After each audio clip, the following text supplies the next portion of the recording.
Bonjour à tous. Donc aujourd'hui, pour ne pas changer de vidéo sur Cisiazike. Donc aujourd'hui, l'objectif est de parler donc de neurobiologie et de neurophysiologie par rapport à ce cher Cisiazike.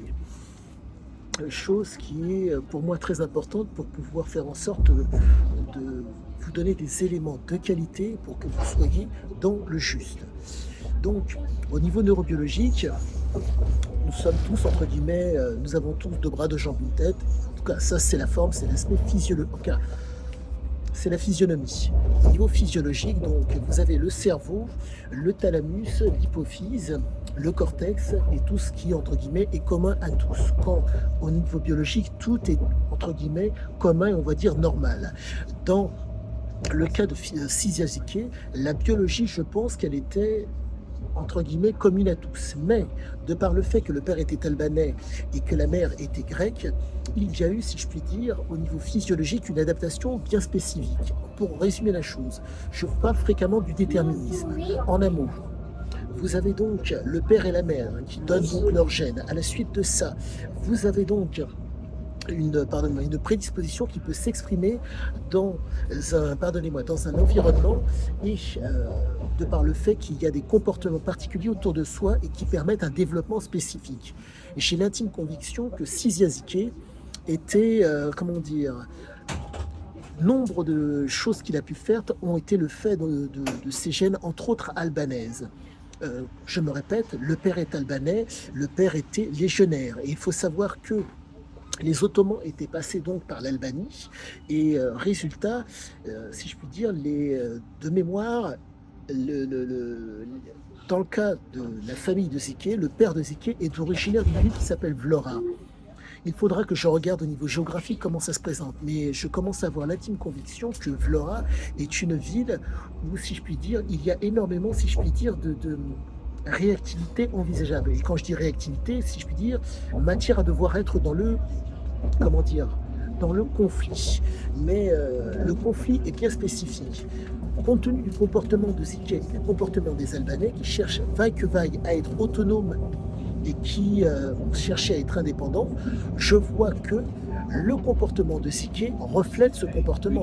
Le comportement du père a l'air d'être dans cette veine.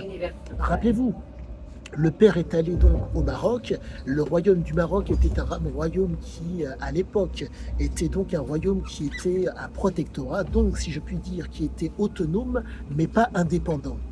Le maréchal Lyoté avait structuré le Maroc de telle façon que, si je puis dire, le corps social marocain reste tel quel, mais par contre que entre guillemets, la tête pensante soit la France. Et donc, je pense que le père ainsi que Cisia ont été extrêmement marqués par ce type de situation et par ce type d'endroit. Donc, pour moi, au niveau physiologique, vous avez quelque chose, si je puis dire, comment dire, savoir et vouloir ne permettent pas forcément de pouvoir changer un comportement. Et j'ai l'intime conviction que ce cher Cisia n'a pas pu faire autrement, car, pardonnez-moi, je ne suis pas seul, car je t'en prie, monsieur. Car le, alors,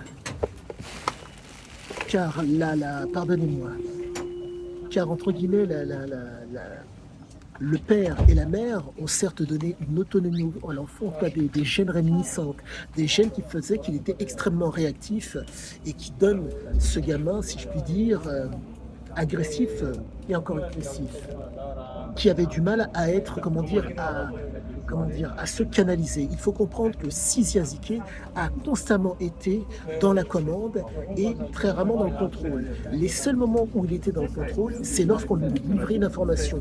L'homme compartimentait chaque fois les informations qu'on lui donnait. Donc vous êtes face à un homme qui est en mesure de commander à sa nature et de contrôler les informations qu'on lui donne. Nous nous retrouvons donc avec un profil d'un homme qui est décisionnaire quasiment tout le temps, mais décisionnaire de façon bien spécifique. Les décisions qu'il prenait étaient en fonction de situations qui permettaient, si je puis dire, à son inconscient de s'exprimer. Être en prise avec le réel et avoir conscience de ce qui vous fait face et ne pas subir. Et le propre généralement des hommes qui sont dans la réflexion, donc qui veulent être dans le long terme. Là, nous sommes face à un homme qui certes raisonnait plus que réfléchir, car rendez-vous compte, de par son conditionnement, de par le fait qu'il appréciait énormément les substances et le jeu, nous nous retrouvons donc avec un homme qui était porté par l'adrénaline. Quand, rendez-vous compte, mais quoi qu'il en soit, preuve qu'il était en mesure à certains moments de contrôler, si je puis dire, sa nature, vous avez un passage dans Euro où une aventure prochaine se présente et il est en train de jouer au casino. Et il faut savoir que précédemment, ils étaient tous, entre guillemets, sous coke pendant toute la journée. Ce qui fait que vous vous retrouvez avec un homme qui était en mesure de commander à sa nature selon les situations. Je dis bien commander et non contrôler. Et encore, généralement, lorsqu'on est, entre guillemets, lorsqu'on stimule l'inconscient, pardonnez-moi, l'aspect sous-cortical, généralement, on est, comment dire, plus porté par l'émotion qu'autre chose. Et là, si vous voulez, nous sommes vraiment face à un homme qui, pour ma part, je le trouve, bon, c'est même pas qu'il est exceptionnel. Si je veux dire, il avait les prédispositions pour. Il faut savoir que le grand-père et le père fumaient le cannabis en présence, je ne pense pas en présence de Ziké, mais quoi qu'il en soit, il a été, entre guillemets, il a forcément été atteint par cela. Ses prédispositions, cette capacité à vouloir oser et à démystifier, pour moi, vient de cela. Donc, l'aspect neurophysiologique de Ziké s'explique d'autant plus. Car, si je puis dire, avoir autant d'entrain, autant d'allant pour vivre l'aventure, ne peut être le fait pour moi que d'une stimulation de l'aspect sous-cortical.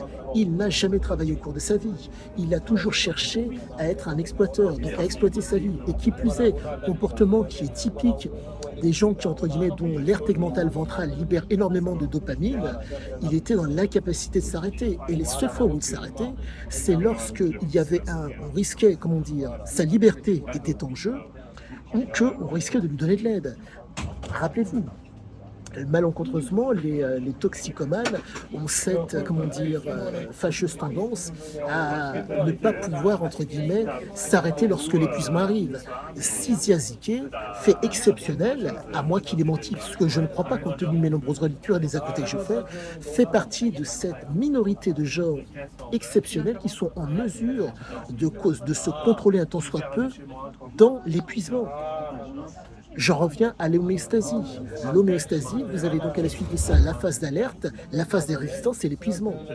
Lui, compte tenu du fait qu'il était en mesure de contrôler dans la phase d'épuisement, ce qui est exceptionnel, il était en mesure de s'enfuir quand sa liberté était en jeu ou quand on risquait d'asseoir une autorité sur lui. Et cela, ça vient de ce côté albanais. Les Albanais apprécient l'autonomie, mais ils sont généralement dépendants de ce qui les environne. Et donc, au niveau physiologique, je pense vous avoir donné le plus gros de mon explication. Quoi qu'il en soit, je vous souhaite à tous une excellente fin de journée et je vous dis à bientôt pour la suite.